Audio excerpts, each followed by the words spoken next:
ബാർസയുടെ വിജയങ്ങൾ അതെപ്പോഴും ആഘോഷിക്കപ്പെടുന്നത് മിക്കവാറും ലാമിൻ യമാൽ അല്ലെങ്കിൽ ലെവൻഡോസ്കി, റഫീനിയ പോലുള്ള താരങ്ങളിലാണ്. അതല്ലാതെയും പല താരങ്ങളും ഉണ്ട്. ഇല്ലെങ്കിൽ ഏറ്റവും കൂടുതൽ ആഘോഷിക്കപ്പെടുന്നത് ലാമിൻ യമാൽ എന്ന യുവതാരത്തിലാണ്. ലാമിൻ യമാലിന്റെ മികച്ച പ്രകടനം തന്നെയാണ് അതിന് ഒന്നാമത്തെ കാരണം. ഇഷ്ടംപോലെ നിരവധി മത്സരങ്ങളിൽ ലാമിൻ യമാൽ മികച്ച പ്രകടനം പുറത്തെടുക്കുന്നു.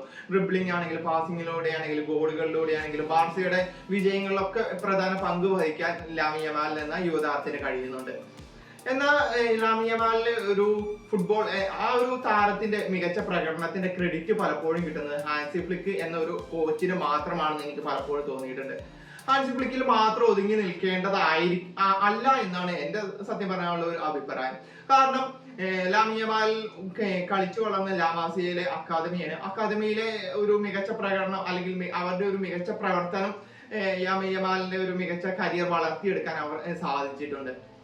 അതുപോലെയാണ് ഫുവന്റെ അണ്ടർ 17 സ്പെയിൻ ടീമിന്റെ അണ്ടർ 17 ടീമില് ലാമിൻ യമാലിനെ പരിശീലിപ്പിച്ചിട്ടുണ്ട്. അത് കഴിഞ്ഞിട്ട് ഇപ്പോൾ സീനിയർ ടീമിലേക്കും ലാമിൻ യമാൽ എന്നൊരു താരം കടന്നു വരുമ്പോൾ ഫുവന്റെയുടെയും പങ്ക് അത് വലിയൊരു പങ്ക് ഫുവന്റേക്കും ഉണ്ടെന്ന് പറയാം. യമാലിന് മികച്ച പ്രകടനത്തിൽ ഏറ്റവും കൂടുതൽ ഒരു ക്രെഡിറ്റ് ലഭിക്കേണ്ടത് എന്ന് എനിക്ക് തോന്നിയിട്ടുള്ളത് മുൻ ബാർസ താരവും അതേപോലെ കഴിഞ്ഞ വർഷം മുൻ ബാർസയുടെ കോച്ചുമായിരുന്ന ഷാവിക്കായിരുന്നു. കാരണം ഷാവിയാണ് ബാർസലോണയിലേക്ക് ലാമിൻ യമാൽ എന്ന താരത്തെ കൊണ്ടുവരുന്നത്. 2022 ഒരു 15 വയസ്സോളം ഉണ്ടാകുമ്പോഴാണ് യമാലിനെ ഫസ്റ്റ് ടീമിലേക്ക് കൊണ്ടുവരുന്നത്. എന്നിട്ട് ഫസ്റ്റ് ടീമിന്റെ ഒപ്പം പരിശീലനം, സീനിയർ ടീമിന്റെ ഒപ്പം അവരുടെ പരിശീലനം കൊടുക്കുന്നുണ്ട്. 2022 ഫസ്റ്റ് ടീമിനൊപ്പം പരിശീലനം നടത്തിയ യമാല് 2023 ഏപ്രിൽ 23 റിയൽ ബെറ്റീസിനെതിരെ 82-ാം മിനിറ്റിൽ ഗാവിയെ പിൻവലിച്ച് ഷാവി തന്നെയാണ് യമാലിനെ മത്സരം ആദ്യമായിട്ട് മൈതാനത്തിലേക്ക് സീനിയർ ടീമിന്റെ ഒപ്പം മൈതാനത്തിലേക്ക് ഇറക്കി വിടുന്നത്.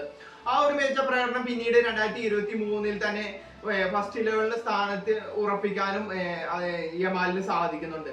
ആ ഒരു മികച്ച പ്രകടനം അല്ലെങ്കിൽ ആ ഒരു പ്രകടനത്തിന്റെ ഒക്കെ ഫലമാണ് പിന്നീടുള്ള ബാർസലോണയുടെ ഫസ്റ്റ് 11ലേക്കുള്ള യമാലിന്റെ കടന്നുവരവ് എന്ന് പറയാം. ഇപ്പോൾ മെസ്സിക്കും റൊണാൾഡോയും നെയ്മറിനും ഒപ്പം എന്താ പറയുക ഇടപിടിക്കാവുന്ന ഒരു പ്രകടനമായിട്ട് പലരും കണക്കാക്കുമ്പോൾ ഷാവി എന്നൊരു താരത്തെ എല്ലാവരും മറന്നു പോവുകയാണ്. ഷാവിക്കും കൂടെ അവകാശപ്പെട്ടതാണ് യമാലിന്റെ ഈ ഒരു മികച്ച പ്രകടനത്തിന്റെ ക്രെഡിറ്റ് കൊടുക്കുക. മികച്ച പ്രകടനം യമാൽ പുറത്തെടുക്കുന്നുണ്ട് എന്ന് പറയുമ്പോഴും ആ ഒരു അങ്ങനെ ഒരു മികച്ച പ്രകടനം കണ്ടുപിടിക്കാനും അതേപോലെ 15-ാം വയസ്സിൽ 15 വർഷവും 9 മാസവും 16 ദിവസവും ഒക്കെ ഉണ്ടാവുമ്പോൾ ആ ഒരു ടൈമിലാണ് യമാല് ബാർസയുടെ ഫസ്റ്റ് ടീമിലേക്ക് എത്തുന്നത്. അപ്പൊ അങ്ങനെ ഒരു താരത്തെ 15 വയസ്സ് മാത്രമുള്ള ഒരു താരത്തെ എന്താ പറയാ ബാർസയിലേക്ക് കൊണ്ടുവരുമ്പോൾ, ബാർസ പോലുള്ള സ്പാനിഷ് വമ്പന്മാരായ ബാർസയിലേക്ക് കൊണ്ടുവരുമ്പോൾ ആലോചിക്കണം, ചാവി അവിടെ എടുത്തൊരു തീരുമാനത്തിന്റെ ഫലം കൂടിയാണ്. പക്ഷെ അത് പലപ്പോഴും ആരും കാണാതെ പോകുന്നു എന്ന് എനിക്ക് തോന്നിയിട്ടുണ്ട്.